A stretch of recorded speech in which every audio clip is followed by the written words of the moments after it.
Baik, Bismillahirrahmanirrahim. Assalamualaikum warahmatullahi wabarakatuh. Waalaikumsalam warahmatullahi wabarakatuh. Waalaikumsalam warahmatullahi Warahmatullahi wabarakatuh. wabarakatuh. Salam sejahtera untuk kita semua. Pada kesempatan kali ini kita akan menyimak presentasi dari kelompok 2, gagasan bisnis, platform marketplace, produk, daur ulang, dan upcycling. Kepada kelompok 2, disilahkan.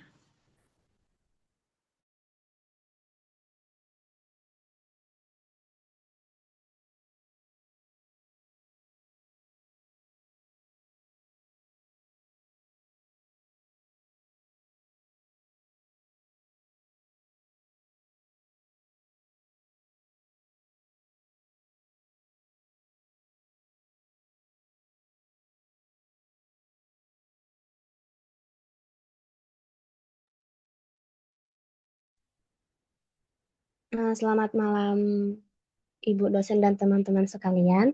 Perkenalkan nama saya Lucy Tampu Bolon dengan NIM COCO24025.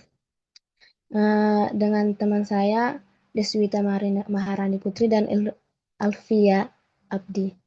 Pada kesempatan UTS ini kami akan mempresentasikan gagasan bisnis yang saya beri nama Eco Circle, platform marketplace, produk daur ulang, dan upcircle.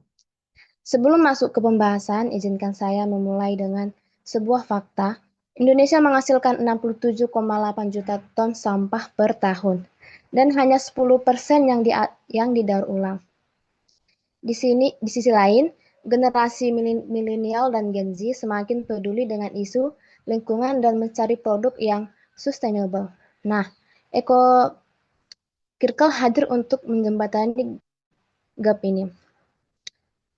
Jadi, apa itu Eco Circle? Eco Circle adalah platform digital marketplace yang menghubungkan pengrajin lokal yang mengolah sampah menjadi produk bernilai tinggi atau yang kita kenal dengan istilah upcycling dengan konsumen yang peduli lingkungan. Bukan hanya marketplace biasa, kami juga menyediakan layanan edukasi dan workshop tentang daur ulang kreatif. Jadi, konsumen tidak hanya belanja, tetapi juga belajar bagaimana mereka sendiri bisa berkontribusi mengurangi sampah. Sekarang, saya akan menjelaskan model bisnis Eco Circle menggunakan kerangka bisnis model Canvas yang akan dilanjutkan oleh Deswita.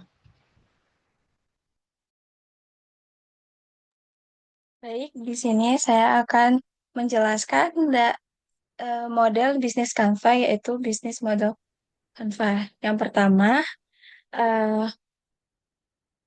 segmen pelanggan. Kami menargetkan 4 segmen, yaitu konsum, konsumen eco circle, eco conscious, yaitu generasi milenial dan Gen Z usia 20 sampai 40 tahun yang aktif mencari produk ramah lingkungan. Yang kedua yaitu perusahaan dengan program CSR, yaitu yang membutuhkan produk sustainable untuk souvenir dan market dish. Yang ketiga yaitu desainer dan arsitektur interior, yaitu yang mencari dekorasi unik dan ramah lingkungan untuk proyek mereka. Dan yang terakhir yaitu komunikasi zero one stand, yaitu individu yang sudah menjalani gaya hidup minim minim sampah. Berarti segmen-segmen ini dipilih karena mereka memiliki daya pembeli yang baik dan kesadaran tinggi terhadap isu lingkungan. Yang kedua, ada posisi nilai. Kami menawarkan value yang berbeda untuk konsumen dan untuk pengrajin.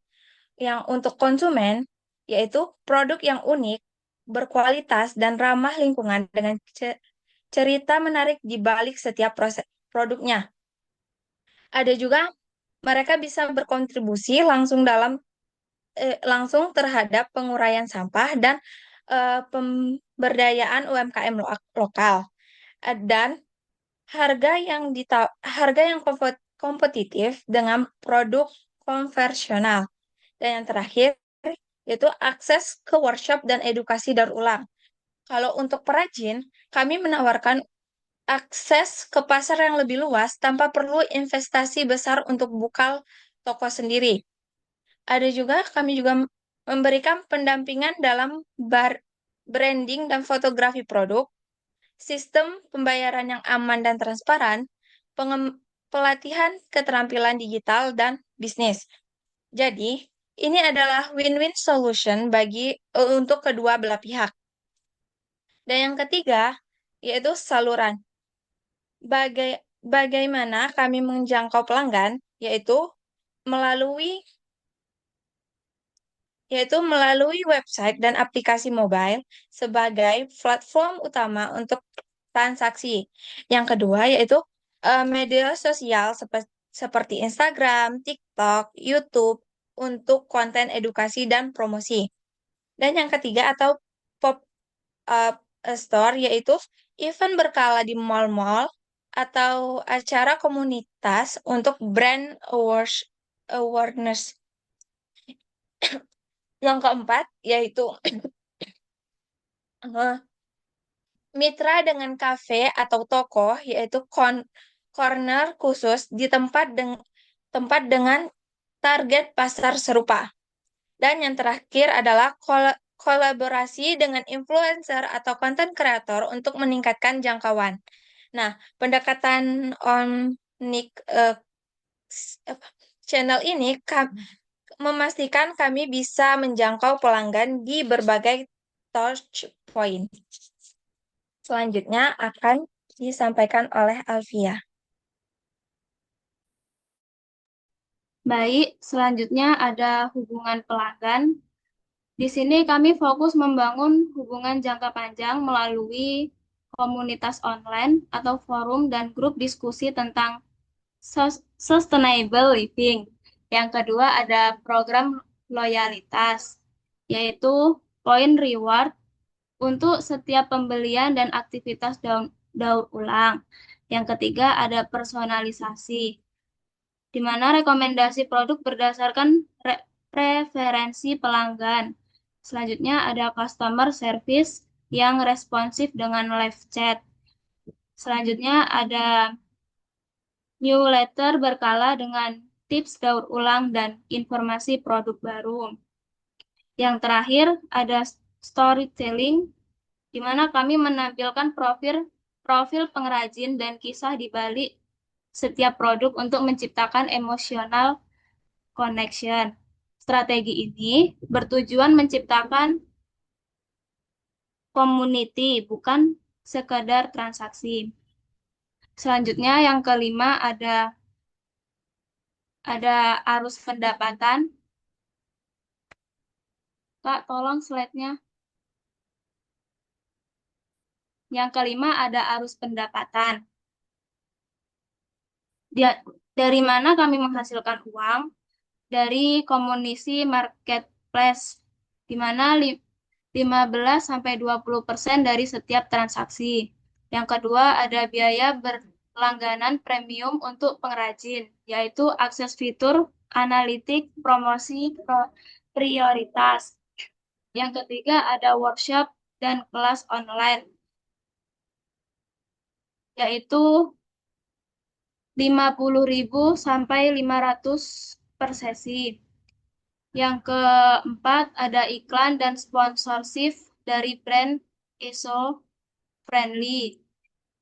Yang kelima, ada layanan konsultasi untuk perusahaan yang ingin program CRC berkelanjutan. Dan yang terakhir, ada produk private label hasil kolaborasi dengan pengrajin terbaik.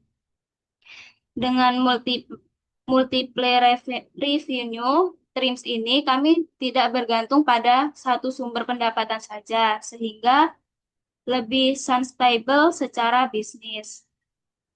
Yang keenam, ada sumber daya utama yang kami butuhkan. Di sini ada platform digital atau website dan aplikasi mobil yang user-friendly. Yang kedua, ada jaringan pengrajin atau database pengrajin,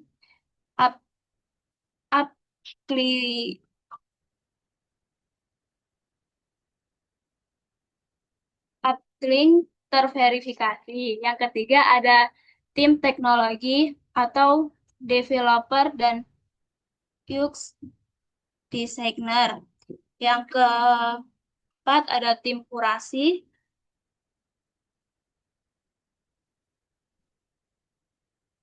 atau quality control dan pemilihan produk berkualitas.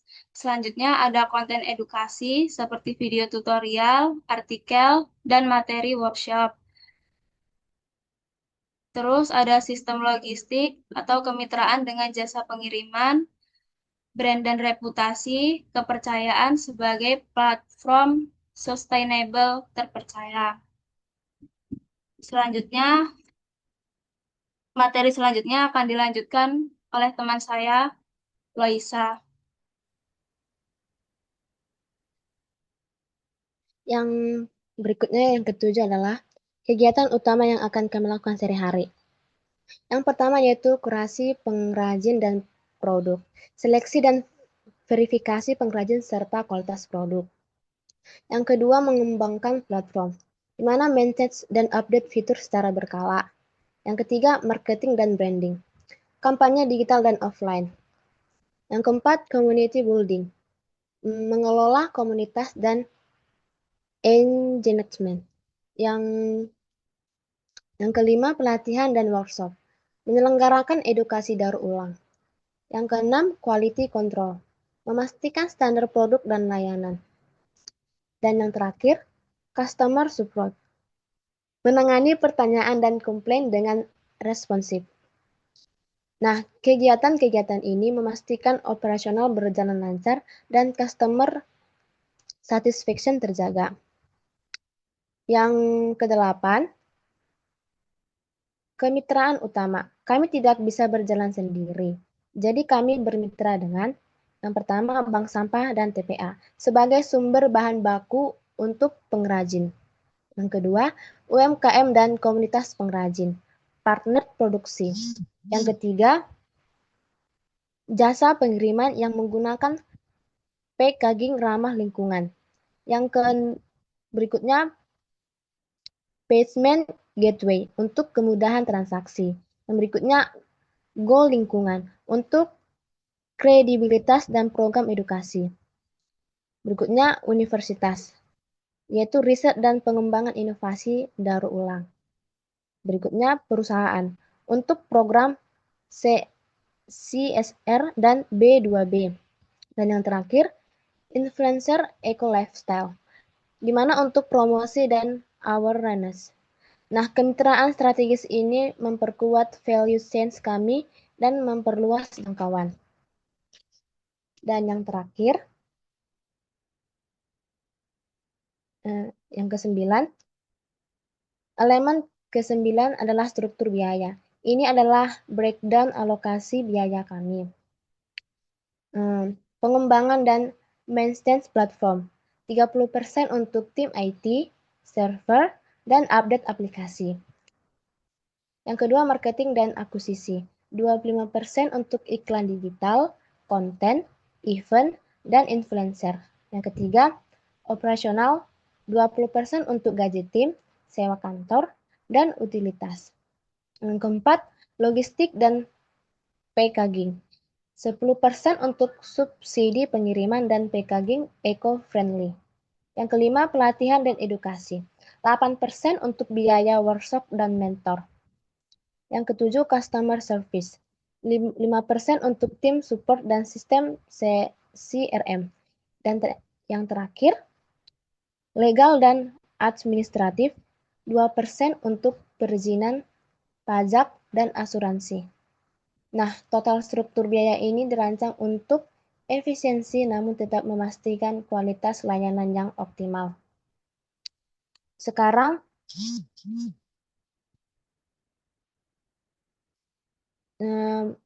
materi berikutnya akan dijelaskan oleh Deswita. Nah, baik di sini kan mengapa bisnis ini relevan di masa depan? Nah, ada beberapa alasan yang kuat. Yang pertama yaitu tren global sustainability, yaitu kesadaran lingkungan terus meningkat, terutama di kalangan generasi muda yang akan menjadi konsumen utama kami dalam waktu 5 tahun sampai 10 tahun ke depan. Yang kedua yaitu regulasi regulasi pemerintah. Nah, pemerintah Indonesia sudah memulai pengeluaran kebijakan pengurangan sampah plastik dan mendorong ekonomi sirkular. Nah, ekor sejalan dengan arahan kebijakan ini. Nah, yang ketiga yaitu pertumbuhan ekonomi, yaitu pandemi pada saat COVID-19 telah mempercepat adopsi digital marketplace dan tren ini akan terus berkelanjutan. Nah, yang keempat yaitu pemberdayaan UMKM. Pemerintah dan masyarakat semakin fokus pada pemberdayaan ekonomi lokal dan inklusif yang menjadi bagian dari misi kami. Yang kelima ada circular economy, yaitu modal bisnis kami sesuai dengan prinsip ekonomi berkelanjutan yang akan menjadi standar di masa depan. Yang keenam yaitu social impact, yaitu komunikasi konsumen modern tidak hanya membeli produk, tapi juga membeli value dan impact. Mereka ingin tahu bahwa pembelian mereka memberikan kontribusi positif. Jadi, Eco Circle bukan hanya bisnis platformable, tetapi juga pur- powerful dan futureful. Baik, akan dilanjutkan oleh Loisa.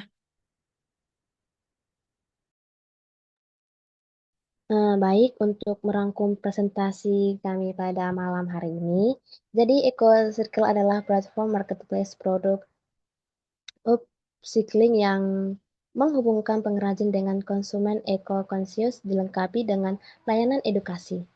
Melalui bisnis model Canvas, kami telah merancang model bisnis yang komprehensif dengan multiple revenue streams dan value proposition yang kuat untuk kedua sisi, dan strategi go-to-market yang jelas. Jadi bisnis ini sangat relevan di masa depan karena sejalan dengan tren sustainability, regulasi pemerintah, dan perubahan perilaku konsumen. Kami kelompok 2 percaya EcoCircle tidak hanya bisa menjadi bisnis yang menguntungkan, tapi juga memberikan impact positif bagi lingkungan dan pemberdayaan ekonomi lokal. Sekian dari presentasi kami pada malam hari ini. Terima kasih atas perhatiannya. Baik, terima kasih kelompok 2 yang telah menyampaikan bisnis model Canvas Eco Circle-nya atau yang mensupport sustainable living. Tadi kelompok lain menyimak, silakan dinilai apakah konten ini ada bantuan AI-nya dan bagaimana mereka menyampaikannya, apakah sudah tepat dari segi penyampaian dan lain sebagainya. Itu silakan dinilai dan nanti disampaikan ke Ibu ya penilaian dari kelompok lain terhadap kelompok 2.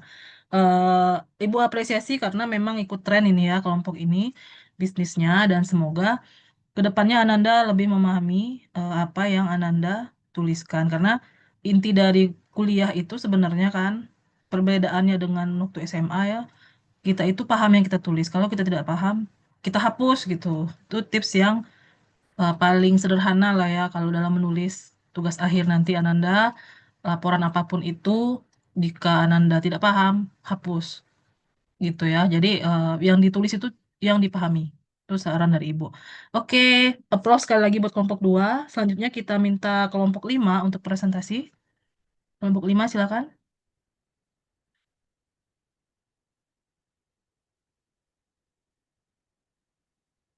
Jika kelompok 5 belum siap, kita persilakan kelompok 3. Sudah, Bu, sudah Oh, siap. udah siap. Oke, silakan.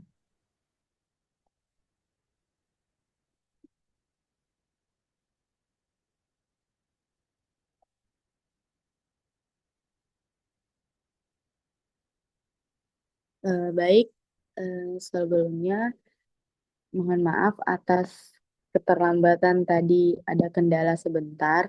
Nah, lanjut saya perwakilan dari kelompok 5 ingin mempresentasikan hasil dari diskusi kami kemarin. Sebelumnya, perkenalkan saya Gemi Dwi Herieti dengan NIM C0C02403 dan ada kawan saya Syarifah Syahira dan juga Salimah. Baik, kami akan menjelaskan materi tentang gagasan bisnis dengan MBG Smart Farm ID Platform Monitoring Ternak Digital. Kak Kris.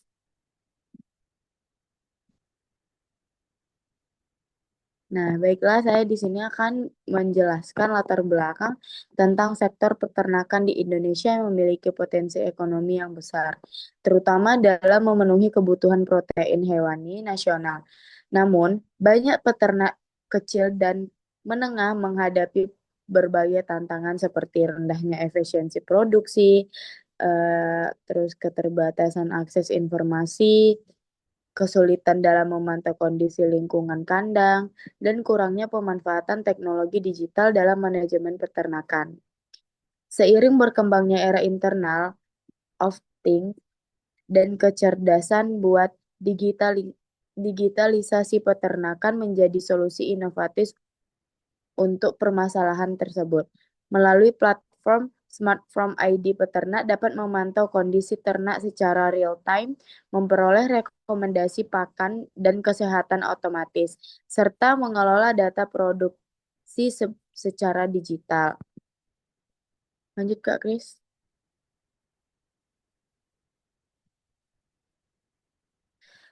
Di sini tujuan bisnisnya yaitu meningkatkan efisiensi manajemen peternakan melalui sistem monitoring digital berbasis LOT, menyediakan data kesehatan dan produktivitas ternak secara real time untuk membantu pengambilan keputusan peternak.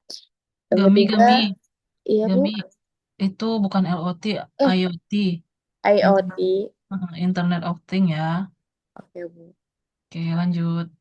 Mendorong adopsi teknologi digital dalam sektor peternakan rakyat, menciptakan peluang ekonomi baru di bidang agritech dengan menghubungkan peternak, pemerintah, dan investor melalui satu platform digital. Dan yang terakhir itu ada mendukung program pemerintah dalam mewujudkan peternakan berkelanjutan dan ketahanan dengan pangan nasional. Keunggulan produk Smart Farm ID ini, yang pertama itu real-time monitoring, sensor IoT dapat memantau suhu kandang, aktivitas ternak, dan kondisi pakan secara langsung. Yang kedua, analisis berbasis AI, sistem memberikan prediksi otomatis tentang potensi penyakit, kebutuhan pakan, dan waktu panen ideal.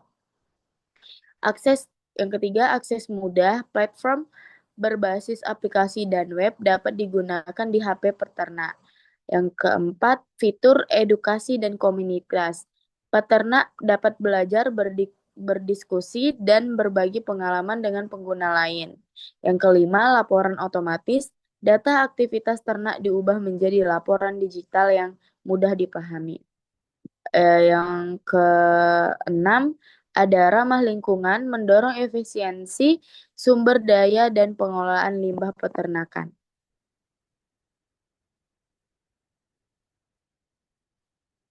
Nah, di sini ada customer segment. Yang pertama itu peternak kecil hingga menengah yang ingin meningkatkan efisiensi pengelolaan ternak. Yang kedua itu investor atau perusahaan agritech yang mencari data real time tentang performa ternak. Yang terakhir itu ada pemerintah daerah atau koperasi peternak untuk keperluan pengawasan dan pelatihan digital. Selanjutnya, materi selanjutnya yang akan disampaikan oleh teman saya, Salimah Khairah. Kepada Salimah, silakan. Oke, terima kasih atas waktunya. Itu nggak kelihatan, Kak Kris. Ini di atas tuh apa ya? Value proposition atau proposisi nilai. Menyediakan sensor dan aplikasi digital berbasis IoT, LOT untuk memantau suhu, kelembapan, kelembaban, IoT itu, IoT, IoT IoT, ya. untuk memantau suhu, kelembaban, dan kesehatan ternak secara real time. Yang kedua, membantu peternak mengurangi risiko kematian hewan dan meningkatkan produktivitas. Yang ketiga, menawarkan laporan otomatis dan prediksi menggunakan AI untuk keputusan pakan dan kesehatan ternak. Next. Selanjutnya ada channels atau saluran. Dimulai dari aplikasi seluler dan website resmi. Websitenya www.smartfarm.id. Yang selanjutnya ada media sosial seperti Instagram, Facebook, TikTok untuk promosi digital. Selanjutnya ada marketplace, agribisnis seperti Tanihook atau Evishery. Dan yang terakhir ada kolaborasi dengan Dinas Peternakan dan Koperasi Peternakan. Lanjut. Selanjutnya ada customer relationship atau hubungan pelanggan. Ada 3, yaitu sistem langganan subscription dengan fitur konsultasi online. Kedua, ada komunitas digital peternak di platform untuk berbagi pengalaman. Dan yang terakhir, dukungan pelanggan 24/7 melalui chatbot dan video tutorial. Selanjutnya ada revenue streams atau arus pendapatan. Ada 4. Yang pertama, penjualan perangkat sensor IoT atau sekali bayar. Yang kedua ada langganan bulanan aplikasi monitoring dan analitik atau freemium atau premium. Yang ketiga ada pelatihan digital bagi peternak atau webinar dan sertifikasi. Dan yang terakhir ada pendapatan iklan dari mitra pakan dan alat peternakan. Next. Selanjutnya ada key resources atau sumber daya utama. Yang pertama kita ada tim pengembang IT atau software, engineer, data scientist. Terus ada stock sensor, IoT, dan server cloud. Selanjutnya ada jaringan mitra, peternak, dan koperasi. Selanjutnya ada hak kekayaan intelektual atau paten perangkat dan aplikasi. Lanjut. Selanjutnya ada key activities atau kegiatan utama. Dia ada 4, yaitu yang pertama pengembangan dan pemeliharaan sistem aplikasi dan IoT. Yang kedua ada pelatihan dan edukasi digitalisasi peternak. Dan yang ketiga ada riset kesehatan dan produktivitas ternak berbasis data. Dan yang terakhir pemasaran digital dan kemitraan strategi. Baik, selanjutnya materi akan dilanjutkan dengan Saira. Terima kasih. kedengaran nggak kira-kira suaraku? Baik, selanjutnya key partnership yaitu kemitraan utama Kementerian Pertanian dan Dinas Peternakan, lalu perguruan tinggi bidang peternakan dan teknologi, misalnya Universitas Jambi, lalu startup fintech untuk integrasi pembayaran digital dan distributor alat peternakan dan penyedia pakan ternak. Next. Cost structure atau struktur biaya dari biaya riset dan pengembangan aplikasi, produksi dan distribusi perangkat sensor, operasional server dan cloud storage, pemasaran digital serta pelatihan peternak, lalu gaji karyawan dan biaya administrasi. Alasan mengapa bisnis ini relevan, yaitu yang pertama, menjawab tantangan era digital, lalu yang di mana peternak makan tradisional harus beradaptasi dengan kemajuan teknologi agar tetap kompetitif. Dan kebutuhan data di efisiensi. Peternakan kini memerlukan solusi berbasis data untuk meningkatkan produktivitas dan mengurangi kerugian. Dukungan tren global smart farming, yaitu dunia sedang bergerak menuju digitalisasi agrikultur, dan Indonesia perlu mengambil bagian dalam inovasi tersebut. Potensi besar pada pasar, yaitu lebih dari 2 juta peternak rakyat di Indonesia menjadi target pasar yang potensial untuk digitalisasi. Mendukung ekonomi lokal, Smart Farm ID dapat membantu peternak kecil meningkatkan pendapatan dan daya saing mereka di pasar modern. Berikut hasil dari presentasi kami. Kami ucapkan Wassalamualaikum warahmatullahi wabarakatuh. Terima kasih, teman. Terima kasih kelompok 5. Itu kenapa di slide akhir jangan berani mengajukan pertanyaan? Ya, Ibu sekali lagi mengingatkan, pahami apa yang ditulis. Kayak tadi 247 itu kan nggak ada sih, jarang sih yang membacanya 24/7. Nah, maksudnya kan 24 jam dalam seminggu itu kan. Nah, itu harus dipahami hal-hal kecil seperti itu pun tetap harus dipahami, apalagi kalau nanti Anda mengerjakan tugas akhir, terus nanti diuji oleh penguji, kan harus paham apa yang ditulis. Tuh Ibu ingatkan sekali lagi. Silakan kelompok yang lainnya menyiapkan nilai buat kelompok 5. Terima kasih dan beri aplaus buat kelompok 5. Baik, terima kasih, Bu. Terus juga ini gara-gara Ibu kasih buku kewirausahaan digital peternakan ya, kok jadi peternakan ini temanya? Maaf Ibu, waktu itu saya kurang paham, jadi saya ngambil dari tema yang dari Ibu itu. Oh, enggak sih sebenarnya enggak mesti. Sebenarnya malahan Ibu lebih mengarahkan Ananda itu untuk sesuai bidang keilmuan. Misalkan akuntansi berarti ya bisnisnya juga kayak kayak yang kelompok kemarin itu ya, konsultan di bidang akuntansi seperti itu. Tapi nggak apa-apa karena relate juga sih ya sama yang Eco Circle. Jadi lebih ke apa ya, science lah ya jatuhnya ya. Nggak apa-apa juga sih kalau memang nggak tahu nih kelompok 3 apa nih. Kalau memang tidak tentang akuntansi, ya nggak apa-apa. Kali aja relate sama yang 2 kelompok sebelumnya. Silahkan kelompok 3 kita minta untuk mempresentasikan gagasan bisnisnya.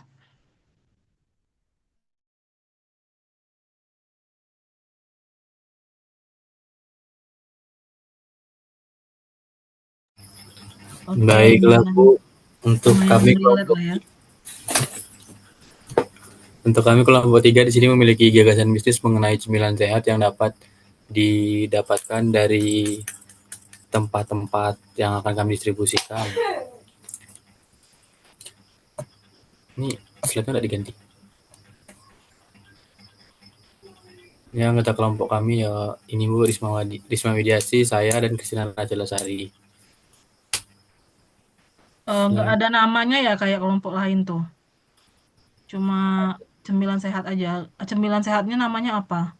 Biasanya ada kayak kayak istilah dikasih singkatan dari gabungan nama kelompok atau apa gitu, nggak ada ya? Nggak ada sih Bu, kami cuma pakai ini sesuai tren yang ada. Soalnya kan lagi banyak tren makanan sehat nih di FYP kan. Ya udah, oke. Lanjut lanjut. Nah, jadi untuk materi pertama akan dibacakan oleh Kristina. Monggo Kristina. Nah, di sini kami mengambil produk makanan yaitu paket cemilan sehat. Nah, makanan sehat pada saat ini semakin menjadi pilihan masyarakat, terutama bagi mereka yang ingin menjaga pola hidup seimbang di tengah rutinitas yang padat.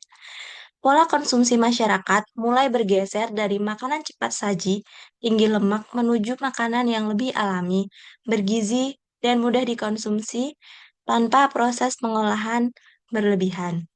Hal ini terjadi karena semakin tingginya kesadaran akan pentingnya asupan nutrisi yang baik untuk menunjang kesehatan tubuh, stamina, serta menjaga berat badan ideal. Salah satu bentuk makanan sehat yang diminati adalah makanan berbahan dasar umbi-umbian, kacang-kacangan, dan jagung. Bahan-bahan ini dikenal kaya serat, vitamin, mineral, dan karbohidrat kompleks yang mampu memberikan energi lebih lama dan menjaga rasa kenyang lebih lama dibandingkan cemilan biasa. Selain itu, proses pengolahan dengan direbus tanpa minyak, membuat makanan ini lebih rendah lemak sehingga cocok untuk diet sehat maupun kebutuhan asupan harian yang ringan namun tetap bergizi. Nah, ini contoh makanan yang kami ingin produksi, yaitu ada jagung rebus dan kacang kacang rebus, ada kentang dan umbi-umbian.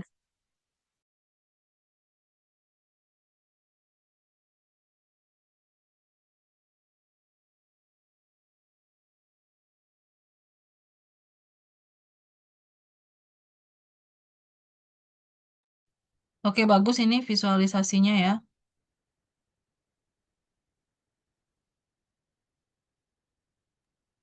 Oke, lanjut. Baik, Ibu, untuk penjelasan selanjutnya yaitu ada customer relationship. Jadi di sini cara kami agar hubungan pelanggan dibangun dengan baik melalui sistem pre-order. Tujuannya agar produk tetap fresh, memberikan edukasi di media sosial mengenai manfaat makanan sehat, dan mengadakan promo mingguan untuk menjaga engagement. Jadi relasinya itu tidak hanya di transaksi, tetapi juga pendekatan yang edukatif. Selanjutnya ada key research.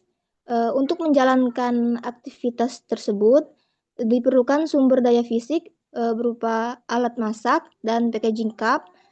Sumber daya intelektual dalam bisnis ini yaitu resep dan standar kualitas rasa. Sumber daya manusia termasuk ke tenaga kerja yaitu pemasak dan admin atau pemasaran. Selanjutnya ada key partnerships.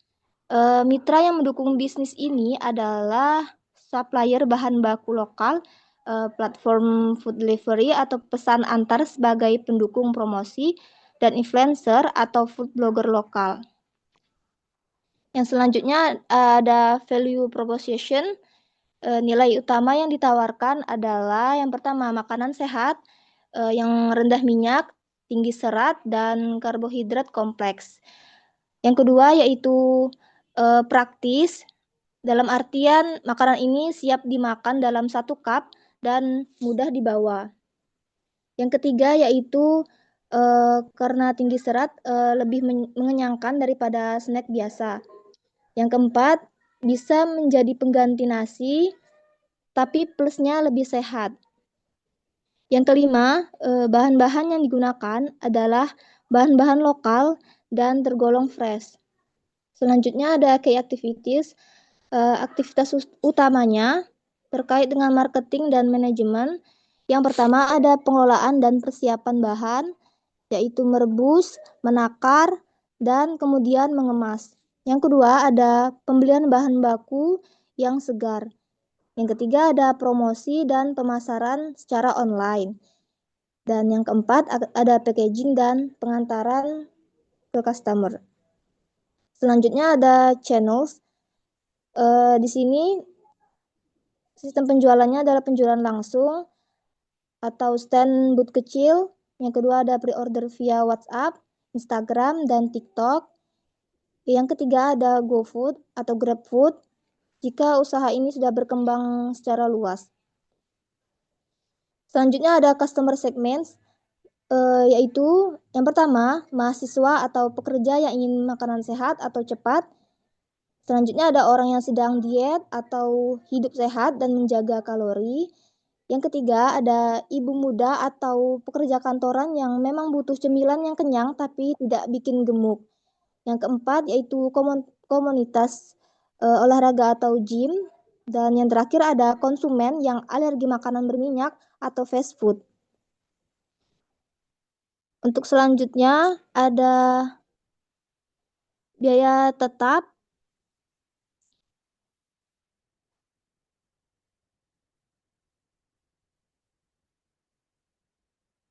Untuk selanjutnya ada cost structure, yaitu Ini biaya tetap, biaya bahan. layout apa BMC-nya udah oke ya, terus juga realistis juga. Cuma kekurangannya tadi itu cuma di nama ininya, nama usaha atau gagasan bisnisnya nggak ada ya. Oh Mungkin iya, kalau baik Ibu. misalkan nanti mau, ini kan realistis nih bisa dilaksanakan. Kalau yang lain kan kayak rencana imajiner ya.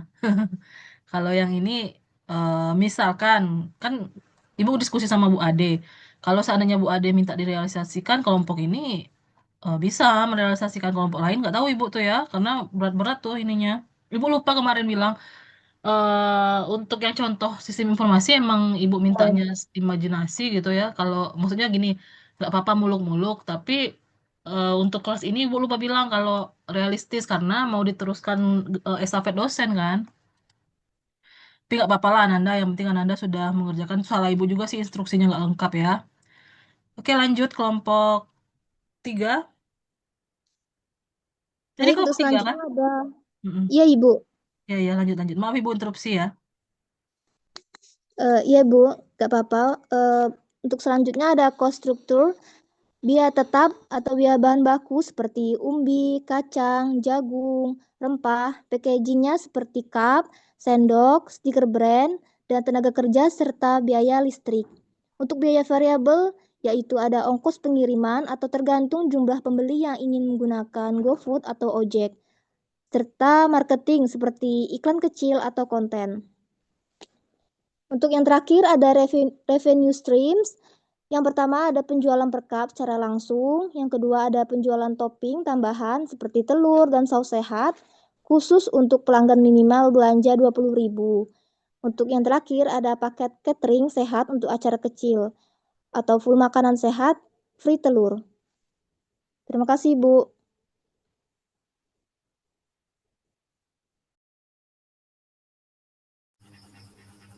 Oke, applause Baiklah, buat kelompok 3.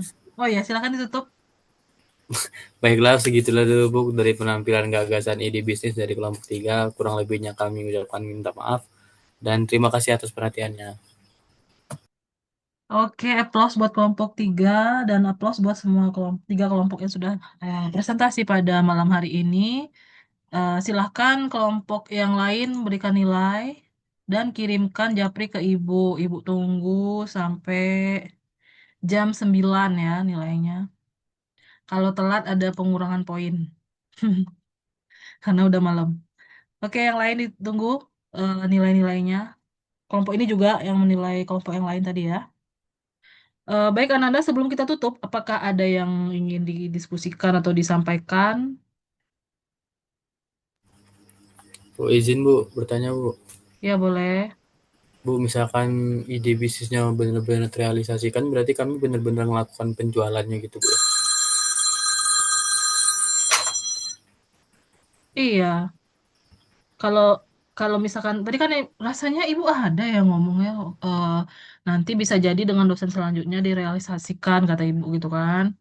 Nah, Ibu heran juga kok banyak yang yang bersifat ini rencana gitu, rencana yang kayaknya berat. Kalau yang Ibu lihat yang realistis itu kan kelompok ini, terus kelompok yang kopi rempah kemarin bisa itu ya. Nah, kalau yang lain itu bisa nggak? Itu yang Ibu agak ragu karena lebih bersifat kayak eh, pakai aplikasi, pakai teknologi kayak gitu kan. Sementara Ananda kan ya bisa sih kalau yang konsultasi akuntansi itu ya bisa mungkin ya. Cuma mungkin agak berat aja Ananda untuk menyentuh UMKM dan lain sebagainya itu. Tapi gini aja, kalau emang nanti Bu Ade ternyata meminta Ananda merealisasikan ide bisnisnya, bisa sih Ananda ganti aja yang agak susah-susah itu ya, kayak ternak tadi. Itu kan membutuhkan modal kalau ternak. Jadi mendingan Ananda ganti aja kalau yang itu. Kalau yang masih bisa terrealisasi nggak apa-apa. Kayak konsultan itu kan masih bisa, cuma agak perlu jemput bola aja. Jemput bola maksudnya nih kita memang perlu mencari klien gitu loh, maksudnya turun ke lapangan kayak gitu ya. Sebenarnya yang realistis ya kelompok ini. Kalau kelompok ini merealisasikan nanti hubungi aja ibu-ibu mau tuh beli cemilan sehatnya ya. Mungkin itu ya dari ibu. Ada lagi yang mau ditanyakan atau disampaikan Ananda sebelum kita tutup?